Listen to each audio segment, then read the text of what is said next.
Sir, सामाजिक जीवन की शुरुआत आपकी किस घटना से हुई और आज तक आपने किन किन सामाजिक संगठनों से जुड़कर नेतृत्व किया है?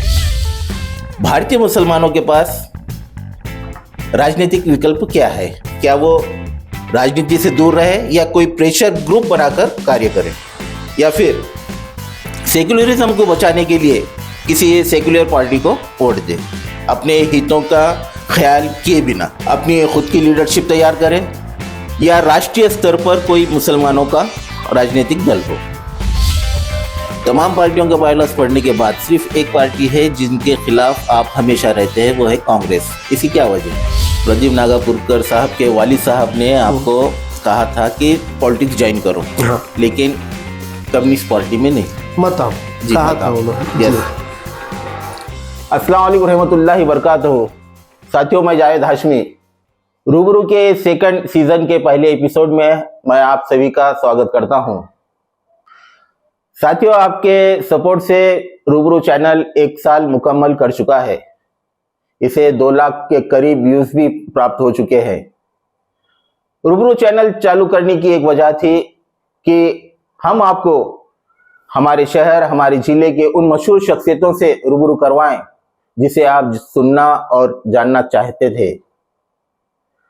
साथियों, रूबरू के पहले सीजन के पहले एपिसोड में हमने आपको शहर की जानी मानी शख्सियत पूर्व महापौर अब्दुल सत्तार साहब से रूबरू करवाया था, और उसके साथ ही हमने शहर के उन मशहूर शख्सियतों से भी आपको रूबरू करवाया है जो अपने अपनी फील्ड में माहिर थे।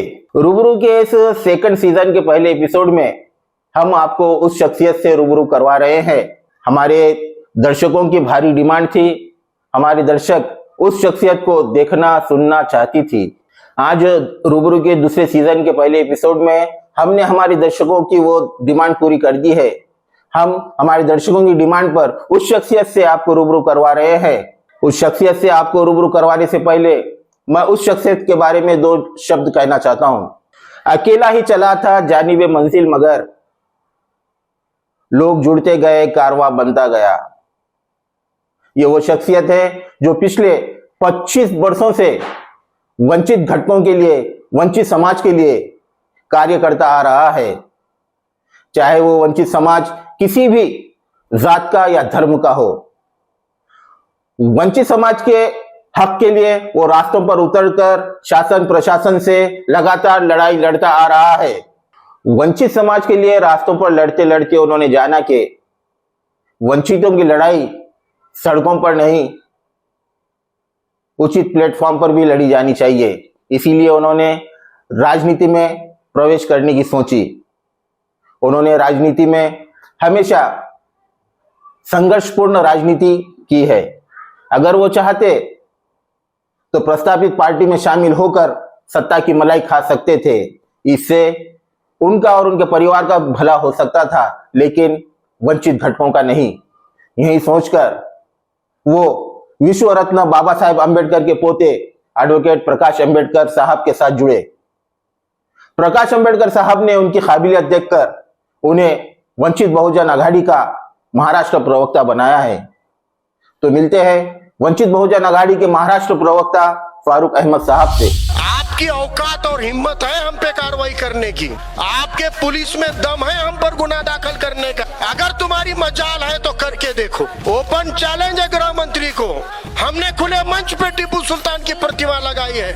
क्या उखाड़ सकते हो उखाड़ लो, हम यही डट कर खड़े हुए हैं। तो आज हमसे पूछा जा रहा है कि आपके बुजुर्गों का सबूत क्या है? अरे दिल्ली के अंदर लाल किला, ये इतनी बड़ी 7/12 है ना मुसलमानों की। दक्कन का 4 मीनार PR कार्ड है ना मुसलमानों का। तुम्हारी पार्लियामेंट से भी ऊंचा लंबा की लंबा कुतुब मीनार, ये भी तो मुसलमानों की रजिस्ट्री की कॉपी है ना। अगर फिर भी तारीख देखने की है तो महात्मा गौतम बुद्धा से लेके आप सल्लल्लाहु अलैहि वसल्लम के मसावत का, बराबरी का पैगाम लेकर इस मुल्क के कोने कोने में गए हुए ख्वाजा गरीब नवाज की बारगाह देख ले अजमेर शरीफ जाकर। फिर भी सुकून नहीं है तो पुरनया पंडित जिसको आका मानता था, वो पुरनया पंडित के आका हैदर अली की तलवार देख ले पहले। फिर भी सबूत चाहिए। तो अंग्रेजों के खिलाफ में मिसाइल की टेक्नोलॉजी भारत को देने वाला शहीद टिपू सुलतान देख ले पहले। महात्मा गांधींनी म्हणलेलं आहे साहेब, जे लोकांचा आणि लोकशाहीचा गळा चेपते, लोकांची हवा दाबते, ते कायदा तोडणे हा सत्याग्रह आहे। आणि आम्ही जर ते कायदा असाल तर ते कायदा तोडणार आणि सत्याग्रह करण्यावर कोणताही कोर्ट, कोणताही सभागृह, पंतप्रधान सुद्धा बंधन आणू शकत नाही। ते आम्हाला डॉक्टर बाबासाहेब आंबेडकरांनी दिलेल्या घटनेचा घटनादत्त अधिकार आहे आणि ते आम्ही घेऊ।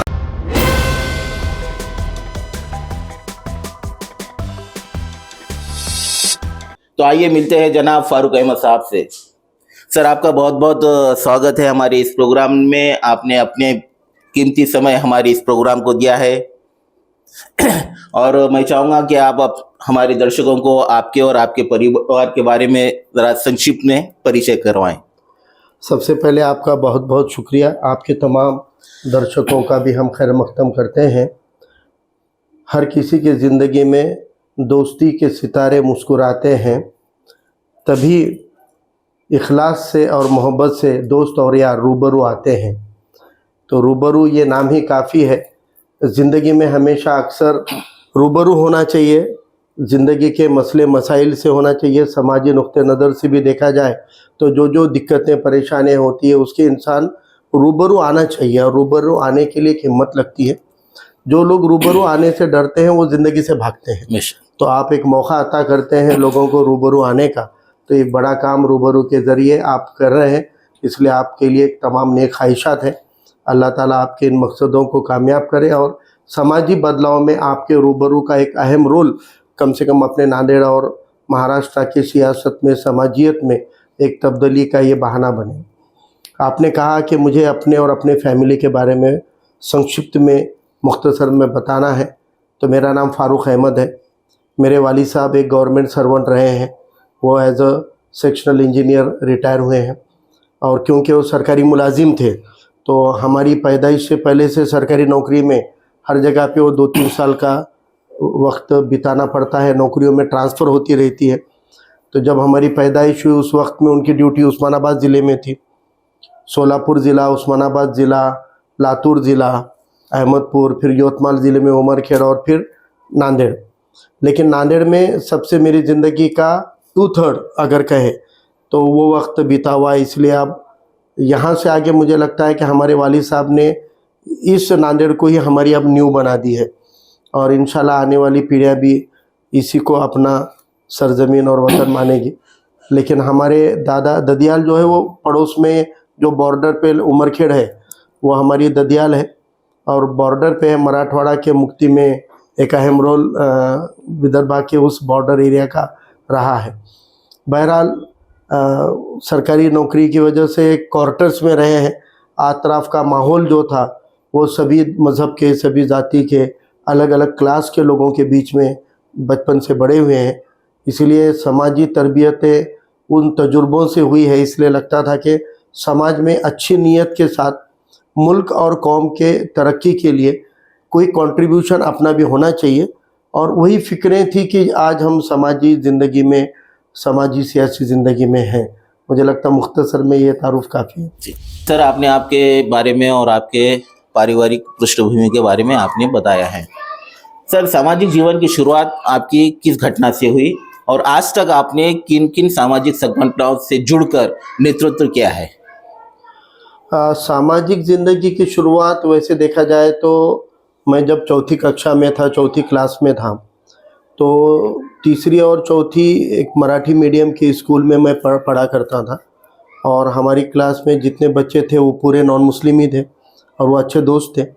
4थी क्लास में जिस दिन हमारे क्लास में शाइस्ता खान वाला चैप्टर पढ़ाया गया, और उस चैप्टर को टीचर ने जिस अंदाज से पढ़ाया था वो एक सोची समझी तरीक़ेकारी से उन्होंने वो चैप्टर को पढ़ाया, और वो चैप्टर पढ़ाने के बाद में अगला एक पीरियड हुआ और इंटरवल हो गया। इंटरवल में हम रोज़ का जो मामूल था वो तरीके से टिफ़िन खाने के लिए जहाँ बैठते हैं, जब मैं अपना टिफ़िन ले जाकर वहाँ बैठा तो मेरे अगल बगल के जो हमारे ग्रुप के बच्चे थे, दोस्त थे हमारे, उन्होंने कहा कि अरे तुम यहाँ नहीं बैठना है, तुम शाइस्ता खान वाले हो और हम शिवाजी महाराज वाले हैं। और उन्होंने जो तरीके से एक टीजिंग की और वहाँ पर उठने के लिए कहा, मैं उनको समझाता रहा कि अरे वो क्लास में जो पढ़ा है वो एक इतिहास है और अपन रोज के दोस्त हैं, रोज अपन एक साथ बैठते हैं, रोज एक दूसरे के टिफिन में खाते हैं, शेयर करते हैं और इतनी अपनी दोस्ती एक क्लास की वजह से कैसे? तो वो बच्चे, उनमें का एक बच्चा समझने के इसमें नहीं थे, वो एक दो जन, वो बोले नहीं हम बैठने ही नहीं देंगे और वहाँ पर थोड़ा शोरगुल होने लगा। तो मुझे लगा कि अभी मुनासिब नहीं है वहाँ पर उसको लेकर तू मैं करें। मैंने कहा फिर मैं कहाँ बैठूँ? तो कहा कि देख और भी मुस्लिम बच्चे हैं स्कूल में पढ़ने वाले, तुम्हारा अलग बैठो। तब खैर वो तो वक्त टल गया और मैं कहीं तो जाके बैठ गया, टिफिन खा लिया वगैरह। लेकिन मेरे जहन में एक सवाल था कि जो दोस्ती, जो ताल्लुकात, जो सुख दुख में कोई बच्चों के घर में कभी कोई डांट फटकार भी हुई तो जो लोग मेरे कंधे पे सर रख कर रोते थे, जो मेरे से पेन की, कापी की, कोई हेल्प मांगते थे लिखने की, पढ़ने की, जो हम एक दूसरे के साथ में सुख दुख में रहे हैं, एक दूसरे के खेले हैं, गोली बिस्किट भी बांट के खाते थे बचपन के, वो दोस्त एक ही पल में इतने पराये क्यों हो गए? अब मेरे सामने दो पर्याय थे, एक था उनसे लड़ना उनके ही अंदाज में, जो अंदाज में वो लड़ रहे थे, और दूसरा था उनके साथ कोऑर्डिनेट करना, उनके साथ में रब्त कायम करना, उनसे डायलॉग करना या उनसे समन्वय करना। और मुझे समझ नहीं आ रहा था कि मैं, वो तो संघर्ष के मोड में थे, वो तो टकराव के मोड में थे, वो तो अटैकिंग मोड में थे, और मेरा जज्बा, हर एक में जज्बात होते हैं, कोई आपका चॉकलेट भी छीन ले तो आप उसको रिएक्ट करते हो, तो मेरे अंदर का वो भी एक जज्बा ही था इंसानी, जो कह रहा था कि भाई ईंट का जवाब पत्थर से दिया जाए। लेकिन समझदारी कहती थी कि नहीं, ये दुश्मन नहीं है, ये लोगों के रवैये में आई हुई बदलाव की कोई वजह है, और ये वजह उनकी नहीं है, ये किसी ने उनके दिमाग में पेरा है वो नफरत का बीज। और ये तकरीबन 1-2-3 रातें मैं चैन से सो नहीं पाया। ये ऐसा मेरा तजुर्बा था जो मैं अपने फैमिली में किसी से डिस्कस नहीं कर सकता था, क्योंकि जितने दोस्त थे वो पूरे नॉन मुस्लिम थे, तो उनमें से किसी को शेयर नहीं कर सकता था। मोहल्ले के लोगों को स्कूल की बातों में कोई इंटरेस्ट नहीं होता है, तो मोहल्ले के दोस्तों को उसकी कोई पड़ी नहीं थी। तो जूझना अपने आप से था, और वो जो 2-3 दिन जूझने के बाद में, हर नुक्ते नज़र से विचार करने के बाद मैंने सोचा कि नहीं, मैं अपने दोस्तों को फिर से अचीव करूँगा। मुझे मेरी दोस्त और दोस्ती गंवानी नहीं है, उनको वापस लाना है अपने दोस्ती के उसी मुद्दे पर जो मुद्दे को हमने शेयर किया है, और उसके लिए स्ट्रगल रहा। उसकी पनिशमेंट भी हुई, इंटरवल में खाने के बाद या एक पीटी के पीरियड में कुछ खेल खेलते थे, तो एक रबर बॉल का खेल होता था, धप्पा कुट्टी का, और वो खेल के अंदर वो लोग मेरी पीठ सेकते थे, क्योंकि वो मुझे शाइस्ता खान समझकर और खुद को शिवाजी महाराज समझकर रबर बॉल से अटैक करते थे। लेकिन मुझे उनके उस नफरत में उनसे आए हुए तजुर्बे की दोस्ती भी जिंदा दिखती थी, तो मुझे दर्द नहीं होता था, लेकिन मुझे ये यकीन था कि मैं सही हूँ, अगर इंसानियत सही है अगर, और दोस्ती का रिश्ता अगर वाकई कुछ है, तो एक दिन वो वापस दोस्त बनेंगे। तो अल्हम्दुलिल्लाह कुछ दिनों बाद वो लोगों को भी एहसास हुआ और वापस हमारी दोस्ती जैसी हुई। यानी मैंने उतने तजुर्बे में मुझे याद है कि एक भी शिकायत नहीं की, ना टीचर से की, टीचर से तो कर ही नहीं सकते थे, टीचर का ही नजरिया बिगड़ा हुआ था, ना अपने फैमिली से की, ना किसी से की, अपने आप से जूझ कर ही वो लड़ाई हमने जीती है। तो तब से एक सोशल एंगल आया कि चीजें वैसी नहीं है जैसी हम देख रहे हैं, कोई और एक थर्ड नजरिया है, थर्ड व्यू है जो हम नहीं देख रहे हैं। एक नजरिया वो दोस्तों का था जो बिगड़ा हुआ था, दूसरा नजरिया मेरा था, लेकिन एक तीसरा नजरिया था जो दोनों का भी नहीं था लेकिन वो सही था। अच्छा। तो मैंने अपने नजरिए को और उनके नजरिए को टकराव में लाने के बजाय तीसरे नजरिए से, इंसाफी नुक्ते नजर से सही क्या है ये सोचकर, क्या मुझे लगता है कि मेरी समाजी जिंदगी में वो तजुर्बा मेरा बहुत अहम रोल रखता है। उसके बाद में हम स्कूल्स में, कॉलेजेस में, दोस्तों के गैदरिंग में हमेशा मिक्स कल्चर में रहा हूँ। मैंने हमेशा सभी मजहब के लोगों से दोस्ती और रिश्ते निभाने की कोशिश की है। मैं धर्म जात के चश्मे से कभी इंसान को नहीं देखता हूँ। हाँ, जब तुम्हारी दीनी बात आती है तो जाहिर बात है वो तो तुम्हारा उपासना पद्धति तुम्हारी है, वो किसी और की नहीं। बेशक। मैं नहीं चाहता कि मेरा कोई हिंदू दोस्त कभी टोपी पहनकर नमाज पढ़े, मैं कभी नहीं चाहूंगा कि मैं वो भी अपने मुस्लिम दोस्त से मंदिर में टीका लगाकर आरती की उम्मीद करे। वो अपने धर्म का सम्मान करे, वही अपने धर्म का सम्मान करो। ये बचपन में जो लगता था, बाद में आगे मुझे समझ में आई बात है कि इस्लामी नुक्ता नजर है अभी वही है, आपको आपका दिन, हमको हमारा दिन। यानी कि आपके सामाजिक जिंदगी की शुरुआत आपके क्लास 3rd या 4th से आपने जी। शुरुआत हुई जी। और अभी तक वही जो बचपने में आपने जो सीखा था वही अभी भी आपने चालू रखा है। जाहिर। सर, आपने किन किन सामाजिक संगठनों का नेतृत्व किया है? देखिए, नेतृत्व ये शब्द है थोड़ा सा, मुझे लगता है कि एक अहंकार वाला शब्द है, और मैं हमेशा कलेक्टिव लीडरशिप को पसंद करता आया हूँ। एक आदमी के ऊपर हमने फैसले नहीं छोड़ना चाहिए, टीम ने फैसले करना चाहिए, मशवरे से फैसले होने चाहिए। इसलिए मैं नेतृत्व शब्द बहुत ज़्यादा पसंद नहीं करता हूँ, लेकिन मैं कितनी लीडरशिप टीम का हिस्सा रहा हूँ ये मैं कह सकता हूँ। वैसे खुद की संगठनाएं हमने ज़्यादा बनाई, स्कूल में भी हमने अपने ग्रुप्स बनाए, कॉलेज में हमने अपनी खुद का संगठन बनाकर काम किया था। लेकिन जब समाजी ज़िंदगी में आने के बाद 2002 के गुजरात के बाद मुझे लगा कि जो चल रहा है, जो वही टकराव था जो 4th क्लास का, तो वो नफ़रत का टकराव मैं उससे जूझ चुका था। तो तब भी मुझे लगा कि एक थर्ड व्यू है, और वो थर्ड व्यू से ही दुनिया चलती है, मेरे और तेरे व्यू से कभी नहीं चलती है। और वो थर्ड व्यू जो होता है वो इंसाफ वाला होना चाहिए, इंसानियत वाला होना चाहिए। तो फिर लगा कि राजनीति में वो एक वैक्यूम है और हमको सोशल पॉलिटिकल फील्ड में आना चाहिए, जो सही एक इंसाफ के तकाज़ों की बात करते हैं, ऐसे लोगों को समाजी ज़िंदगी में आना चाहिए।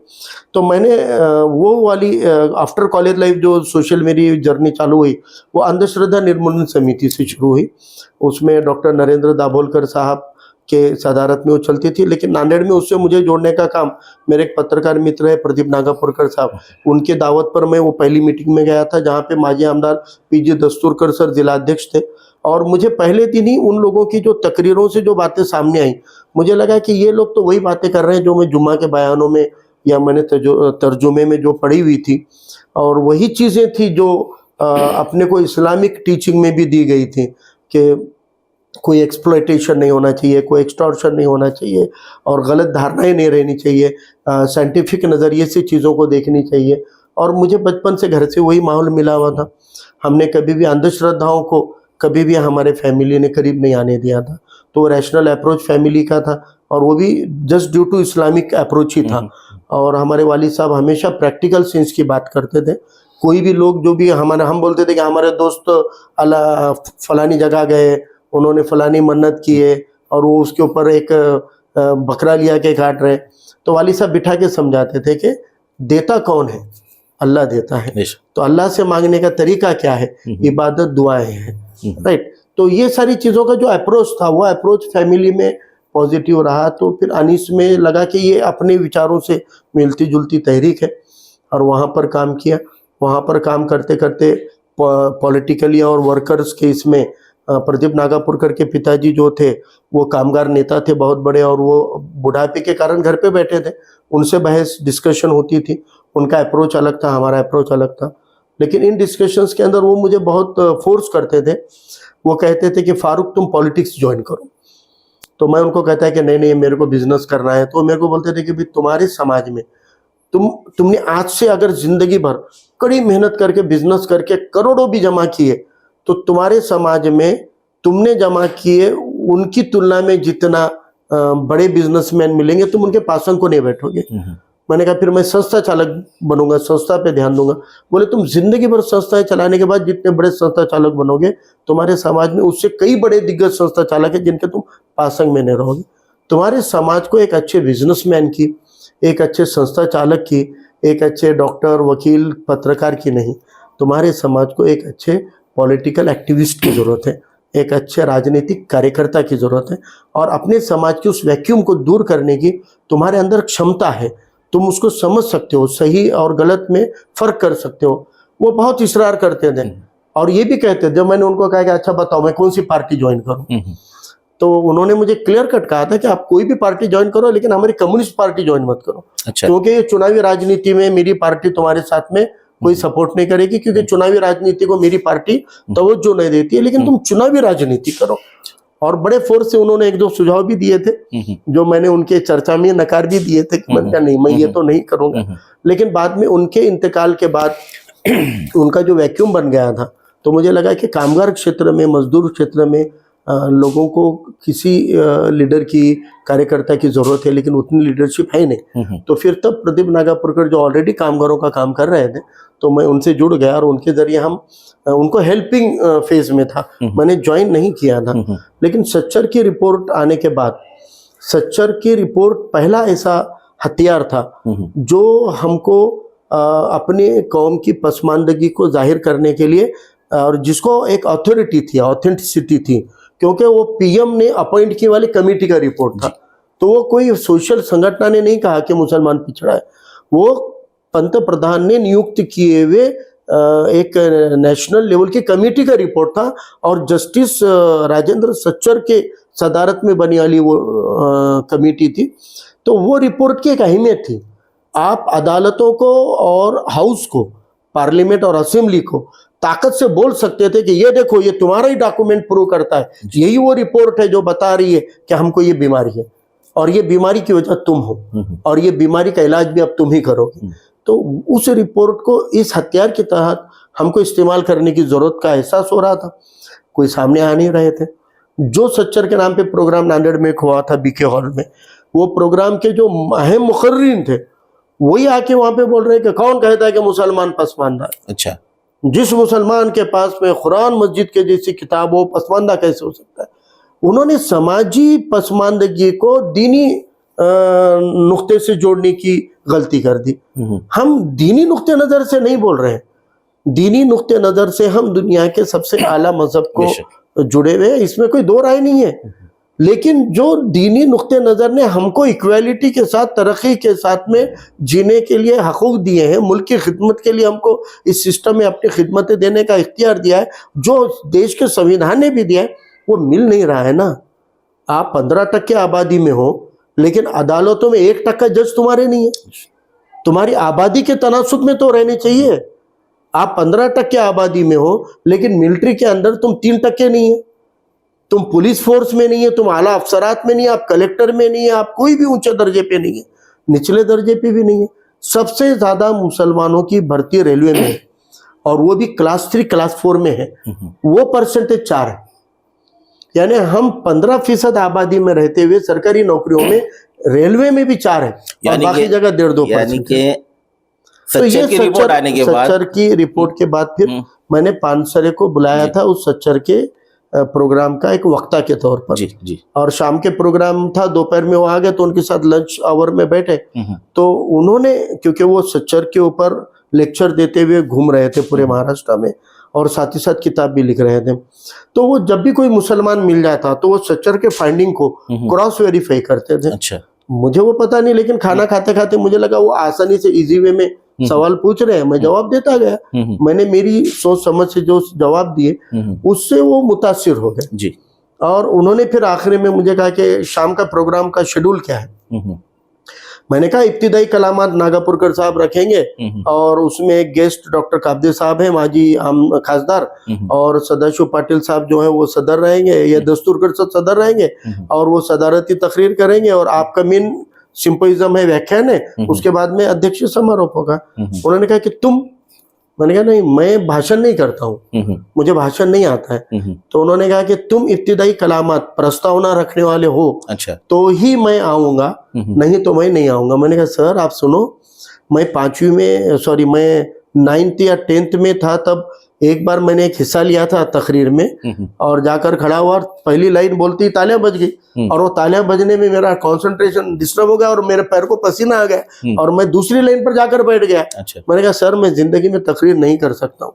उन्होंने कहा करनी तो पड़ेगी। अच्छा। अगर तुम प्रस्तावना करोगे तो ही मैं आऊंगा। फिर उनके फोर्स पर मैं परेशान हो गया और उन्होंने प्रस्तावना की और वो आए। उन्होंने उस दिन मेरी मुलाकात के बाद जाकर उनके पार्टी की मीटिंग थी, मैं वहां नहीं था क्योंकि मैं पार्टी का मेंबर नहीं था। वो अपने पार्टी के मीटिंग में जाकर पार्टी की जिले की कमेटी बना रहे थे। उस कमेटी में जो 5 सेक्रेटरीट मेंबर वो चुन रहे थे, उसमें उन्होंने एक मुझे चुना मेरे गायब आने में। पार्टी के लोगों ने कहा कि अपने संविधान के हिसाब से तो पार्टी में ही नहीं है और उसको कैसे बना सकते हो, ये तो संविधान में नहीं है। तो पानसरे साहब ने कहा था कि मैं कह रहा हूं इसलिए है, और अगर कोई पूछे तो कह देना पानसरे ने लिया है। यानी इतनी ताकत से उन्होंने उनके पार्टी की मुखालिफत को फेस करते हुए मुझे वहां दिया, और वहां से वो सीधे मेरे घर आ गए। तो मैं घर पर उनको ना आते हुए इंस्टीट्यूट में बुला लिया और वहां पर उनको बुला लिया। वो आके डायरेक्ट गुलदस्ता देके मेरे को बोल रहे हैं कांग्रेचुलेशंस। मैंने कहा सर बट व्हाई? बोले you are selected as a district secretary member. मैंने कहा but I am not the member of your party. बोले देन व्हाट? मैंने किया है। तो मैंने कहा सर मुझे पॉलिटिक्स में नहीं आना है अभी। बोले नहीं, मैं तुमको पॉलिटिक्स के लिए नहीं ले रहा हूँ, आप हमारे साथ इसलिए आओ कि आपका जो सच्चर के अवेयरनेस को लेकर आपका जो मोटो है उसमें मैं आपकी हेल्प करूंगा जी, और हम दोनों मिलकर सच्चर के प्रोग्राम्स के ऊपर कैंपेन करेंगे। जहां मैं नहीं जा सक रहा हूँ ऐसे कम से कम 100-150 प्रोग्राम मैं आपके लगाऊंगा। अच्छा। और आप कर सकोगे। और फिर उन्होंने बहुत फोर्स की, इतनी बड़ी शख्सियत थी वो कि उनको मना नहीं कर सकते थे। और अल्हम्दुलिल्लाह उन्होंने मेरे 50 प्रोग्राम, तो मुझे लगता है महाराष्ट्र में उनके लीडरशिप में उनके कहने पर 50 अवेयरनेस प्रोग्राम हमने उनके साथ मिलकर लिए जी। उसके बाद चुनावी राजनीति, फिर हमने सीपीआई को कहा इलेक्शन। एक मिनट रुका दूं सर। प्रदीप नागापुरकर साहब के वालिद साहब ने आपको कहा था कि पॉलिटिक्स ज्वाइन करो, हाँ। लेकिन कम्युनिस्ट पार्टी में नहीं मत आओ, कहा था उन्होंने। यस। सेकंड, अभी जो गोविंद पानसरे सर, उन्होंने आपको कम्युनिस्ट पार्टी में ज्वाइन करवाया। ये दो भी आपके राजनीतिक गुरु, हाँ, उस्ताद ही कह सकते हैं। तो आपने नागापुरकर जी की बात और गोविंद पानसरे सर की बात, ये दोनों की बात मानी, मगर आधी अधूरी, इसके बारे में? सही फैसला करने के लिए आपको पूरे क्राइटेरिया फुलफिल नहीं होते हैं, हालात के हिसाब से आपको। क्योंकि मैंने पानसरे का प्रोग्राम रखने से पहले मैंने सारी पार्टियों के बायलॉज अवेलेबल किए थे, कांग्रेस के भी किए थे, तब तक एनसीपी भी आ चुकी थी, और सेना बीजेपी की भी, और समाजवादी पार्टी की भी, बीएसपी की भी। तो मुझे इन सब पार्टी के बायलॉज पढ़ने के बाद लगा कि ये सिर्फ किताबी बायलॉज है इनकी, लेकिन प्रैक्टिकली फंक्शनिंग तौर पर ये पार्टियां जो है वो सेक्युलर वैल्यूज और कॉन्स्टिट्यूशन को मजबूत करने के डायरेक्शन में नहीं जा रही है। इसलिए मैंने उनको रिजेक्ट कर दिया, मेरे पास कोई विकल्प नहीं था। और फिर मुझे लगा कि चलो सच्चर के लिए पानसरे ले रहे हैं ना साथ, कम से कम अपने कौम को बेदार करने का काम तो हो रहा है यार। मुझे पता है एक प्रोग्राम रखने के लिए मेरे को 1.5 साल 1.5 साल स्ट्रगल करना पड़ा, और वो ऐसे 100 से ज्यादा प्रोग्राम लेने वाले हैं। तो मुझे लगा कि ये मेरे कौम के हक में था वो, यानी कि कौम के हक के लिए आपने पानसरे जी की बात, समाजी जिंदगी में आई थे कौम और मुल्क के हक में ना, तो फिर वो प्रायोरिटी रह गई बाद में। लेकिन चुनावी राजनीति को लेकर मुझे 2009 में कहा गया लोकसभा लड़ो, मैंने कहा मैं नहीं लड़ूंगा। मैंने कहा अभी 2007 में तो मैं पॉलिटिक्स में या पार्टी में आया हूँ, और 2 ही साल के अंदर लोकसभा लड़ो, इतना बड़ा इलेक्शन। मैंने कहा मैं नहीं लड़ूंगा। पार्टी ने कहा कि आपको लड़ना पड़ेगा, बहुत प्रेशर था मुझे। मैंने कहा कि अगर आप मुझे स्टेट की मीटिंग में बोले हम डिसीजन ले रहे हैं, आज मुंबई से फोन आया कि आज हम स्टेट मीटिंग में डिसीजन ले रहे हैं, फारूक नांदेड़ से कॉन्टेस्ट करेंगे बोले। मैंने कहा आप डिसीजन लोगे तो मैं पार्टी को रिजाइन कर दूंगा जी। आप कहो मुझे 2014 में लड़ना है, मैं 5 साल वो एंगल से कुछ अपने आप को प्रिपेयर करूंगा जी। तो फिर उन्होंने मेरे इस धमकी के बाद में मेरा नाम तो 2009 में काट दिया, लेकिन 2014 तक मैंने ये सोचा था कि मैं इलेक्शन कॉन्टेस्ट जरूर करूंगा जी, नतीजे चाहे जो भी हो। चुनावी राजनीति के लिए अगर आप समाजी जिंदगी में आए हो तो चुनावी राजनीति के तजुर्बे लेने पड़ेंगे, और आप कोई तिस्मार खा नहीं हो कि पहली कोशिश में आप कामयाब कर दी जाओगे, लेकिन तजुर्बे लेने पड़ेंगे, आपको सीखना पड़ेगा। तो फिर मैंने पार्टी को 14 में कहा कि मुझे लड़ना है। तो पार्टी का वो इंटरेस्ट जो 2009 में था वो नहीं था, क्योंकि उनको परभनी में एक विकल्प मिल गया था जी। तो फिर उनको लग रहा था कि परभनी में एक ऑप्शन मिल गया, आप क्यों नांदेड़ पे फोर्स करें। तो फिर वो टकराव की वजह से मैंने सीपीआई को छोड़ दिया जी। आम आदमी पार्टी में जाकर मिला, उनको कहा कि आपके प्रोसीजर, बहुत क्राइटेरिया कड़क था उनका, और बहुत प्रोसीजर, एक विधानसभा के 200 लोगों के दस्तखत चाहिए थे, खाली टिकट मांगने की अर्जी के साथ। तो मैंने वो क्राइटेरिया फुलफिल किया मेरे तमाम टीम साथियों में। अल्हम्दुलिल्लाह आप भी उसका पार्ट थे। 6 विधानसभा के हमने 200 साइन जमा किए, Yes, yes. वो भी फेक नहीं, वो भी पर्सन टू पर्सन वेरीफाई करके Original mobile और number के उतना साथ। जेन्युइन करके दिया। फिर इंटरव्यू था सेकंड फेज में, इंटरव्यू फेस किया मैंने, फिर थर्ड फेज में कुछ एग्जाम थी वो फेस किया हमने, फिर डिस्ट्रिक्ट टीम की ओपिनियन थी वो भी हमने कामयाब की।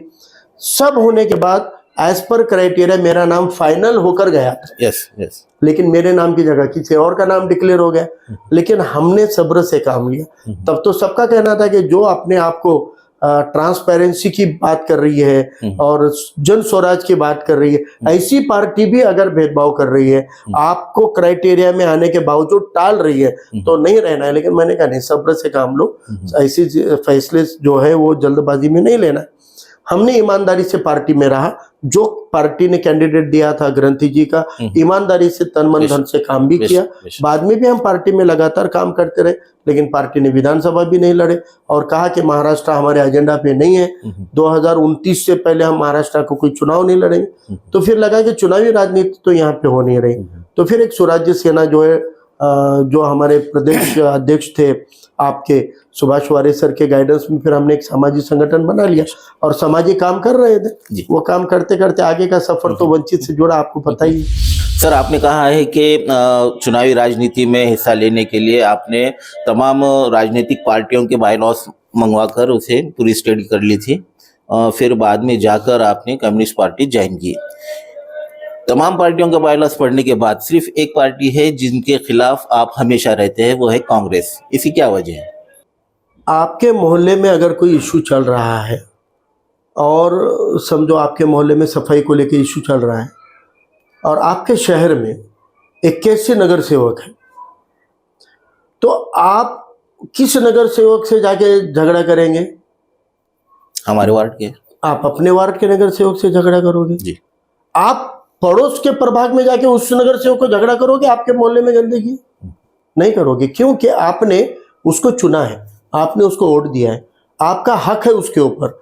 और अगर वो अपनी ड्यूटी नहीं निभा रहा है तो आप तनखीद भी उसको ही करोगे ना। यही वजह है कि कांग्रेस पार्टी इस मुल्क के अंदर आजाद भारत में मुसलमानों के वोट लेने वाली और सबसे ज्यादा मुसलमानों ने जिसको कसीर तादाद में, मैं कहूंगा कि पूरी वोट बैंक बनकर जिस पार्टी को वोट दिया है, वही पार्टी से हम अपनी कौम के तरक्की की गुहार लगाएंगे ना। वही पार्टी से उम्मीद करेंगे कि वो हमारे मसलों का हल करे, ना कि हमारे सामने मसले खड़े करे।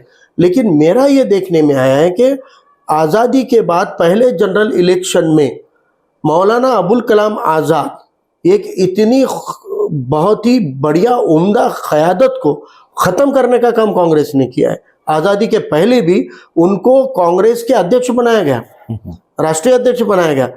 कांग्रेस के राष्ट्रीय अध्यक्ष उनको एक से ज़्यादा मर्तबा बनाया गया, लेकिन मुसलमानों को नुमाइंदगी देने के लिए नहीं। वो जो द्विराष्ट्र की थ्योरी कांग्रेस ने रखी थी उसको जवाब देने के लिए, वो मिसगाइड करने के लिए, मुसलमानों की दिशा भूल करने के लिए बनाया, लेकिन फैसले के इख्तियार उनके नहीं थे। असेंबली में जब पार्लियामेंट के जनरल इलेक्शन में मौलाना अबुल कलाम आज़ाद को खुद की उम्मीदवारी चाहिए थी, तो वो उनके जिस जिले में उनका कार्यक्षेत्र रहा था, उनके उस मुकामी जिले से उन्होंने टिकट मांगा था। कांग्रेस ने उनको नहीं दिया, कहा कि आप लखनऊ से खड़े रहो। उन्होंने कहा अरे भाई, मैं मेरे जो जहाँ मेरा काम है मैं वहीं से खड़ा रहूंगा, मुझे वहां से टिकट दो। कहा नहीं, आपको लखनऊ से खड़े रहना है। उन्होंने कहा क्यों? बोले इसलिए कि लखनऊ में मुसलमान ज़्यादा है और आप जो जिले से मांग रहे हैं वो मुसलमान कम है। यानी हिंदू मुसलमान की राजनीति की नींव ही कांग्रेस ने डाली है। और उन्होंने बी फॉर्म फाड़ कर फेंक दिया था, तो पार्टी ने व्हीप निकालकर उनको लखनऊ से ही खड़ा किया। यानी इस तरीके से कांग्रेस की जो नींव है वो धर्म और जाति के आधार पर राजनीति की रही है।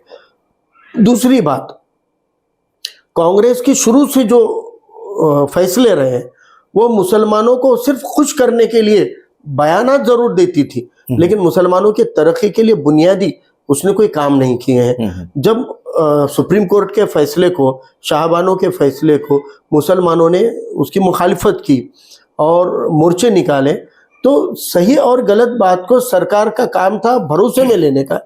उन्होंने सिर्फ मुसलमानों के उस गुस्से को वक्ती तौर पर ठंडक पहुंचाने के लिए सुप्रीम कोर्ट के फैसले को पलट दिया और कहा कि ये जो पोटगी देने का काम है वो वक्फ बोर्ड करेगा, जबकि वक्फ बोर्ड की खुद की जमीनों पे कब्जे थे, वक्फ बोर्ड के खुद के रेवेन्यूज नहीं थे, वो अपने मुलाजिम को तनख्वाह नहीं दे सकता था, तो वो पूरे कौम के अंदर के तलाक होने वालों को कैसे पोटगी देगा? वो सोल्यूशन था ही नहीं, लेकिन वो सिर्फ मलहम पट्टी दिखाई हुई की थी। और उसकी आड़ में उन्होंने अयोध्या के अंदर जाकर शिलान्यास करके जो मंदिर मस्जिद का भूत अंग्रेजों के दौर में अदालत के अंदर ठंडे बस्ते में डाल दिया गया था, उस शीशी को खोलने का काम किया, उस जिन को बाहर लाने का काम कर दिया।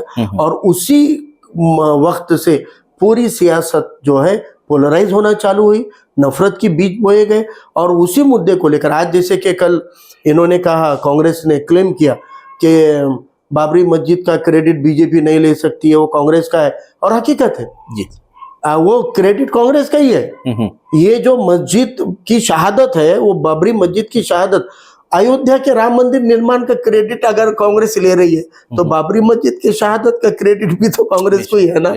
ये तो नहीं हो सकता कि तुम बोलो कि बाबरी मस्जिद तो भाजपा ने गिरा दी, मंदिर जो है हमने बनाया, हमने शिलान्यास किया। नहीं, ये भूत आप ही ने निकाला है, और ये जड़ यही अपने कौम को अच्छे से समझने की जरूरत है। उसके बाद भी सच्चर की कमेटी तो बना दी, लेकिन सच्चर की रिकमेंडेशन के ऊपर 0.5% भी इम्प्लीमेंट नहीं हुआ। AR अंतुले तड़प तड़प कर बेचारों का इंतकाल हो गया, मर गए वो, लेकिन उन्होंने जो सिफारिशें रखी थी नहीं की गई। नॉमिनल छोटी छोटी स्कॉलरशिप दी गई, बुनियादी फैसला नहीं लिया गया। और सच्चर ने रिजर्वेशन को रिकमेंड नहीं किया था, लेकिन रिजर्वेशन के लिए कमीशन बनाने को रिकमेंड किया था। रंगनाथ मिश्रा आयोग बना, रंगनाथ मिश्रा आयोग ने कहा था 10% रिजर्वेशन दो, जो कांग्रेस ने नहीं दिया। 2014 में सत्ता जाने से पहले जो इन्होंने एक कानून बनाया था, मंत्रिमंडल का निर्णय लिया ना, उसको बीजेपी ने पलट दिया, लेकिन कोर्ट ने कायम रखा। अब 2.5 साल इन हुकूमत में थे तो किए नहीं। मुझे लगता है कि कांग्रेस से जो है ये RSS की जर्नी है, क्योंकि वाकई में है, अगर आप तारीख देखो तो कांग्रेस ने ही मुस्लिम लीग बनाई, कांग्रेस ने ही महासंघ को, और RSS का जो फाउंडर है डॉक्टर हेडगेवार, वो कांग्रेस के विदर्भ प्रदेश के अध्यक्ष थे जब उन्होंने RSS की स्थापना की। स्थापना करने तक नहीं थे, RSS की स्थापना करने के बाद 10 साल तक वो कांग्रेस के विदर्भ प्रदेश अध्यक्ष रहते हुए RSS 10 साल चलिए। तो फिर RSS ने अपनी ही एक नेता को, कांग्रेस ने अपनी एक नेता को RSS फॉर्म करने लगाया था। डॉक्टर हेडगेवार ये प्रदेश अध्यक्ष थे कांग्रेस के, और वो रहते हुए उन्होंने RSS फॉर्म किए। 10 सालों तक RSS को बड़ा बनने तक कांग्रेस ने अपना सपोर्ट दिया उसको, और 10 साल बाद फिर उन्होंने कांग्रेस छोड़ दी, कहा कि बेटा बड़े हो गए तुम। अब कांग्रेस ने पैदा करके बच्चों को बड़ा कर दिया, चलना फिरना उड़ना सिखा दिया, और फिर कहा कि आप अपना अपना उड़ो। लेकिन उसी कांग्रेस को अब तक, यानी प्रणब मुखर्जी के जैसे, नरसिंह राव के जैसे कई दिग्गज नेताओं की यादी, कमलनाथ के जैसे कई नेताओं की यादी आप ले लीजिए, ये कांग्रेस को RSS ने दिए हुए कैडर है। RSS लोग देती थी कांग्रेस को, कार्यकर्ता देती थी, शंकरराव चौहान RSS की उपज है। तो ये RSS ने दी हुई लीडरशिप है जो कांग्रेस में थी। यहाँ पर पुलिस एक्शन के दौर के लोगों को जाके पूछो, उनके ऊपर जुल्म किसने किए थे? यही कांग्रेस के नेता है जिन्होंने वो सब जुल्म किए थे। तो ये हकीकत है, और यह हकीकत से आप पर्दा करके खुश रह सकते हो, मगर जिनके नज़रों में, मेरे जैसे लोगों के नज़रों के सामने पर्दे हट गए हैं और हमने असलियत देख लिए, तो हम चुप नहीं रह सकते। और आज मैं जब कांग्रेस का मुद्दा निकला है तो ये कहूँगा कि ठीक है, तारीख के झगड़े हमारे लिए वो जिंदा रखने में फायदा नुकसान की बात बरोबर है, लेकिन आज भी अगर कांग्रेस की पॉलिसी मुसलमानों को उनका बुनियादी हक देने की नहीं है तो हम कांग्रेस के साथ क्यों जाएं? और आज अगर कांग्रेस बुनियादी हक देती है तो कांग्रेस से जो झगड़ा है खत्म हो सकता है। सर, हम ये जानना चाहेंगे कि प्रस्तापित पार्टियों के राजनीतिक नेता, जो मुस्लिम नेता है, उन्होंने मुसलमानों के इशू को सीरियसली नहीं लिया है। इसमें ऐसा है कि सभी को ब्लैंकेट नहीं कह सकते। जिन नेताओं ने मुसलमानों के मसाइल को सीरियसली लिया है, पार्टी ने उनको सीरियस लेना बंद कर दिया। जब तक सैयद फारूक पाशा इनको पार्टी को फायदेमंद लग रहे थे, उन्होंने उनको सर पे उठाया। लेकिन जब उनको लगने लगा कि ये अपने कौम की बात कर रहे हैं, ये संस्थाएं ला रहे हैं, ये स्कूलें खोल रहे हैं, तो तब उन्होंने, पार्टी ने उनको हराने का भी काम किया। अच्छा, उनका टिकट नकारने का भी काम किया। उनको एमएलसी लिया, फिर पार्टी के एक गुट ने, उन्होंने उधर से उनको पश्चिम महाराष्ट्र से एमएलसी करके एक बार बनाया, विधानसभा से नहीं बनने दिया गया था, तो फिर उन्होंने उधर से एमएलसी बन गए थे। रफीक जकेरिया, उन्होंने सीरियस लिया कौम को, पार्टी ने सीरियस नहीं लिया। AR अंतुले, जब उन्होंने कौम को सीरियस लेना चालू किया तो पार्टी ने उनको सीरियस नहीं लिया। ऐसी मिसालें हैं। जो नेता अपने कौम को सीरियस ले लेता है, पार्टियां उनको सीरियस लेना बंद कर देती है। वो कहती है कि आप पार्टी के गुलाम बन के रहो, आप कौम के नेता नहीं बनो। पार्टी को खाली दिखावे के लिए पोस्टर पर मुस्लिम लीडर चाहिए, इसलिए उनको स्टेज के ऊपर मुस्लिम लीडर चाहिए। इन उलेमाओं को भी समझना चाहिए, जिनको इलेक्शन के दौरान में स्टेज पे बुलाया जाता है, उन्होंने कहना चाहिए जब इलेक्शन नहीं है तब आप अपनी स्टेज पे क्यों नहीं बुलाते हो, तब आप हमारे पास में मुसलमानों की इंटेलेक्चुअल मुस्लिम की मीटिंग क्यों नहीं लेते हो। तब उलेमाओं, एक बार नांदेड़ के मुसलमानों ने यहाँ के खायत को लताड़ने का काम किया था 2019 में। बावजूद उसके मुझे पूछना है, अब 4 साल हो गए, 5 साल होने को आ गए हैं, 5 सालों में कभी तो भी उन्होंने वो उलेमाओं की मीटिंग बुलाई क्या? 2.5 साल इन्होंने पालक मंत्री रहे हैं, इन्होंने 2.5 साल में कभी तो भी उलेमाओं की मीटिंग बुलाकर पूछा क्या, क्या मसले है भाई मुसलमानों के, लॉकडाउन में क्या हो रहा तुम्हारा, आओ बोलो मेरे को? कभी नहीं पूछेंगे। ये सिर्फ अब इलेक्शन आने दो, फिर आएंगे सर उठाकर, फिर बात करेंगे। तो हमको ये समझने की जरूरत है कि जो नेता इन प्रस्तापित पार्टियों में कौम को संजीदगी से लेता है, वो पार्टियां उनको संजीदगी से नहीं लेती है, तब कौम ने उन पार्टियों को संजीदगी से नहीं लेना चाहिए। यस। लेकिन कौम है कि भाजपा को डरकर, सेना को डरकर उनको फिर अंधे बनकर वोट डाल देते हैं, तो वो आपको कभी नहीं डरेंगे। फिर उनको पता है कि उन तुम्हारे लीडरों को वो जूती पे भी रखेंगे तो भी वो जूती पे भी रहेंगे, क्योंकि ये कौम जो है भाजपा को डरकर इनको वोट देगी। और बुजदिली अगर हम दिखाएंगे, हम भाजपा को, सेना को डरकर जब तक वोट डालेंगे तो हम बुजदिली कर रहे हैं। और बुजदिलियों को इंसाफ नहीं होता, बुजदिलों के साथ इंसाफ नहीं होता, बुजदिलों के साथ धोखाधड़ी होती है, और वही होती आई है। सर, आपने बहुत अच्छे ढंग से बता दिया कि जो प्रस्तापित राजनीतिक पार्टियों में मुसलमान जो नेता है, अगर वो अपनी कौम को अगर नज़र में रखकर कार्य करेंगे तो उनकी जो पार्टियां हैं वो उन्हें नज़र से दूर रख देंगी। तो फिर भारतीय मुसलमानों के पास राजनीतिक विकल्प क्या है? क्या वो राजनीति से दूर रहे या कोई प्रेशर ग्रुप बनाकर कार्य करे, या फिर सेक्युलरिज्म को बचाने के लिए किसी सेक्युलर पार्टी को वोट दे, अपने हितों का ख्याल किए बिना अपनी खुद की लीडरशिप तैयार करे, या राष्ट्रीय स्तर पर कोई मुसलमानों का राजनीतिक दल हो? देखिए, मुझे लगता है कि आपने 3 विकल्प दिए हैं। मुझे लगता है कि हर जगह पे हालात एक जैसे नहीं होते हैं, इसलिए राजनीति से दूर रहना ये कतई ठीक बात नहीं है। जमहूरी निज़ाम है हमारे मुल्क का, बादशाह नहीं है, राइट। अगर बादशाहों का दौर होता तो वहाँ पे बादशाह का बेटा बादशाह होता और बादशाह चुनेगा वो वजीर होता, तो वहाँ पर तो पूरी कौम को राजनीति से जुड़ने की जरूरत नहीं होती। लेकिन जहाँ पर जमहूरी निज़ाम होता है, लोकशाही वाला निज़ाम होता है, वहाँ के लोग भी पॉलिटिकली होते हैं। हर वो शख्स जो वोट डालता है वो पॉलिटिकल है, और वोट के लिए लिस्ट में नाम आ गया तो आप पॉलिटिकल है। वोट नहीं भी डाले लेकिन वोटर लिस्ट में आप है तो आप पॉलिटिकल हो गए। तो राजनीति से दूर तो कतई नहीं होना चाहिए। जमहूरियत में पहली तरजीह तो राजनीति से, क्योंकि तिजोरी की चाबी तो राजनीति के पास है। यस। तो राजनीति से दूर कतई ना हो।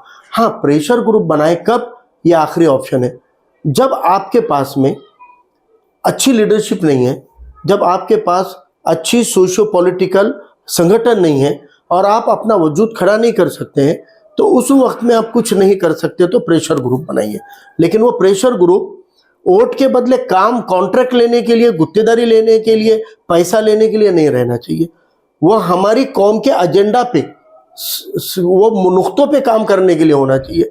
क्या नुक्ते हो सकते हैं भाई? आप चुनकर आओगे तो आने वाले 5 साल हमारे कौम के जो तालीमी पस मंजर है उसमें क्या आप कंट्रीब्यूट करोगे, हमारा डेवलपमेंट क्या करोगे? 5 साल में तुम क्या संस्था दोगे? संस्था लाओगे, माइनॉरिटी के कॉलेज लाओगे, या हमारी जो स्कूलें हैं उनको आप थोड़ा सा मियारी बनाने में कंट्रीब्यूट करोगे? कौन सा एड फंड आप दिलाओगे? क्या करने वाले हो तालीमी तौर पे? दूसरा, हेल्थ पॉइंट ऑफ व्यू से क्या करोगे? हमारी बस्तियों में हमारी माँ बहनों को डिलीवरी के लिए, दवाखानों के लिए, मुफ्त में इलाज की, दवाओं की, ऑपरेशन की सुविधा के लिए आप क्या करने वाले हो? हेल्थ और एजुकेशन, ये 2 सेक्टर में। और फिर तीसरा है रोजगार। नौजवानों को अच्छा तालीम के बाद रोजगार के मौके फराहम कराने के लिए, इंडस्ट्री के लिए आप क्या योजनाएं देने वाले हो? ये डायलॉग होना चाहिए और हमारे कौम का ये एजेंडा हमने रखना चाहिए पॉलिटिशियन के सामने। और जो आपके एजेंडा को सहमति देता है उसको हमने वोट करना चाहिए। कोई भी एक धर्म और जाति ने वोट बैंक बन के राजनीति में वोट किसी को नहीं करना चाहिए। मेरे भी पार्टी को अंधी वोट बैंक का वोट नहीं चाहिए। आप अपने एजेंडा, अपने तरक्की, अपने कंट्रीब्यूशन और आपके वोट के लिए क्या हासिल हो रहा है, जब तक ये ना देखो आप ब्लाइंडली किसी को भी वोट ना दें। दूसरी बात है कि मुस्लिम पार्टी, मुझे एक बात बताइए कि मुस्लिम पार्टी हिंदू पार्टी कैसी हो सकती है? पार्टी एक धर्म की तो नहीं होगी, तरक्की सभी धर्मों की होनी चाहिए, इशू सभी धर्म मजहब का है, तो सियासत में भी सभी मजहब और सभी जातियों को शामिल करना पड़ेगा। आप अकेले चलोगे तो इस मुल्क के अंदर कोई एक धर्म, कोई एक जाति, महाराष्ट्र में कहा जाता है मराठा जाति सबसे बड़ी तादाद में, अकेली मराठा जाति भी राज नहीं कर सकती है। उनको भी दिगर जातियों को साथ में लेना पड़ता है, और दिगर जातियों को साथ लिए बगैर उनका भी आदमी नहीं है। ये अलग बात है कि ये डोमिनेट होने की वजह से ज्यादातर जगह वो पहली कोशिश ये करते हैं कि अपने जाति के ही आमदार खासदारों की तादाद बढ़ के आए, उसके लिए वो कोशिश करते हैं। भले वहां पे मराठा समाज 20% हो और वहां 30% भी अगर ओबीसी होगा, 40% भी ओबीसी होगा, तो वहां से आएगा मराठा चुनकर, क्योंकि वो ओबीसी को बांट देंगे, वो SC ST को, माइनॉरिटी को बांट देंगे। तो ये राजनीति होगी, क्योंकि दोनों तरफ लड़ने वाले तो कैंडिडेट मराठा है। हमारे नांदेड़ में लोकसभा में हम देखते थे कि संभाजी पवार वर्सेस भास्करराव खतगांवकर, दोनों भी मराठा कम्युनिटी से, दोनों पार्टियों ने कैंडिडेट देते वक्त मराठा को ही दिए, तो फिर कितना भी वोट बटेगा तो आएगा तो उनका ही ना। तो ये राजनीति को समझो कि वो भी अकेले नहीं लड़ रहे हैं, लेकिन उन्होंने अपना डोमिनेट, उसमें उन्होंने वर्चस्व स्थापित किया, तब अपनी नुमाइंदगी बढ़ा रहे, वो फॉर्मूला है। तो आप भी, हिंदू पार्टी मुस्लिम पार्टी नहीं हो सकती है, दलित पार्टी नहीं हो सकती है, सभी को साथ में लेकर लीडरशिप, कोई भी लीडरशिप मुस्लिम करे, दलित करे, ओबीसी करे, कोई फर्क नहीं पड़ता, लेकिन पार्टी जो बनती है वो सबको लेकर होगी। ऐसी राजनीति में मुसलमानों ने पार्ट एंड पार्सल होना चाहिए, जिसके साथ में दिगर समाज उनको साथ में लेने के तैयार हो, ऐसे समाज तबकों से जुड़ना चाहिए। सर, राजनीतिक और सामाजिक जीवन में आपके परिवार का क्या रोल रहा है? क्योंकि देखने में आया है कि सामाजिक और राजनीतिक कार्य करने वालों के परिवार वालों को इसका खामियाजा भुगतना पड़ता है। आपको इसका अनुभव आया क्या?